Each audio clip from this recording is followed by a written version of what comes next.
भगवान शिव को करना पड़ा हनुमान जी से युद्ध। हनुमान जी भगवान शिव के अवतार है, ये बात तो हम सभी जानते हैं। लेकिन हनुमान जी और भगवान शिव का युद्ध भी हुआ था, ये बात बहुत कम लोग जानते हैं। इससे संबंधित कथा का वर्णन पद्म पुराण के पाताल खंड में मिलता है। आज हम आपको इस बारे में बता रहे हैं कि जब श्री राम ने अश्वमेध यज्ञ किया तो यज्ञ का घोड़ा घूमते घूमते देवपुर नाम के नगर में जा पहुंचा। उस नगर के राजा का नाम वीरमणि था। वीरमणि भगवान शिव का परम भक्त था, इसलिए देवपुर की रक्षा स्वयं भगवान शिव करते थे।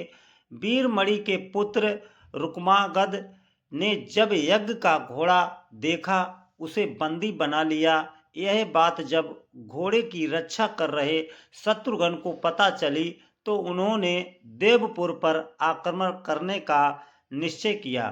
शत्रुघ्न और राजा वीरमणि की सेना में भयंकर युद्ध छिड़ गया।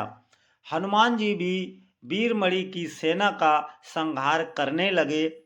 श्री राम के भाई भरत के पुत्र पुष्कल ने जब राजा वीरमणि को घायल कर दिया तो उनकी सेना अपनी जान बचाकर भागने लगी।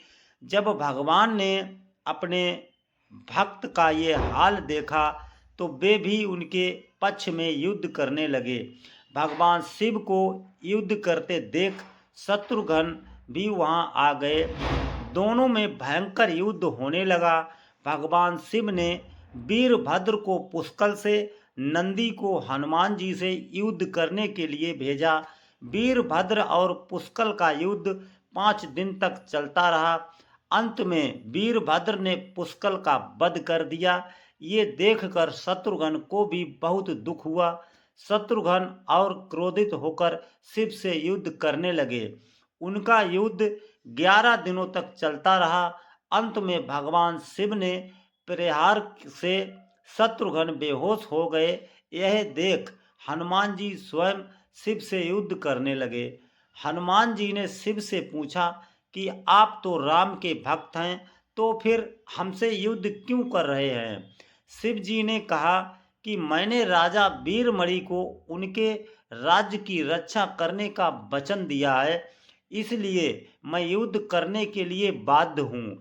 इसके बाद हनुमान जी और शिव जी के बीच भयंकर युद्ध होने लगा।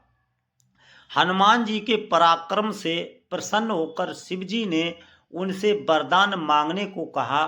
तब हनुमान जी ने कहा कि इस युद्ध में भरत के पुत्र पुष्कल मारे गए हैं और शत्रुघ्न भी बेहोश हैं। मैं द्रोणगिरि पर्वत पर संजीवनी औषधि लेने जा रहा हूँ, तब तक आप इनके शरीर की रक्षा कीजिए। शिव जी ने उन्हें ये वरदान दे दिया। इधर हनुमान जी तुरंत द्रोणगिरि पर्वत आए और संजीवनी औषधि लेकर पुनः युद्ध भूमि में आ गए। उस औषधि से हनुमान जी ने पुष्कल को पुनः जीवित कर दिया और शत्रुघ्न को भी स्वस्थ कर दिया। शत्रुघ्न और शिव जी में फिर से युद्ध होने लगा। जब शत्रुघ्न किसी भी तरह से शिव जी से नहीं जीत पाए तो हनुमान जी ने उनसे श्री राम को याद करने के लिए कहा। शत्रुघ्न ने ऐसा ही किया। श्री राम तुरंत युद्ध भूमि में प्रकट हो गए। श्री राम को आया देख भगवान शिव भी उनकी शरण में चले गए और वीरमणि आदि योद्धाओं से भी ऐसा ही करने को कहा। वीरमणि ने यज्ञ का घोड़ा भी श्री राम को लौटा दिया और अपना राज्य भी उन्हीं को सौंप दिया। इस तरह वह युद्ध समाप्त हुआ। तो दोस्तों, ऐसी धार्मिक वीडियो सुनने के लिए वीडियो को लाइक, कमेंट, शेयर जरूर करें। मिलेंगे फिर एक नई कहानी के साथ। जय हिंद।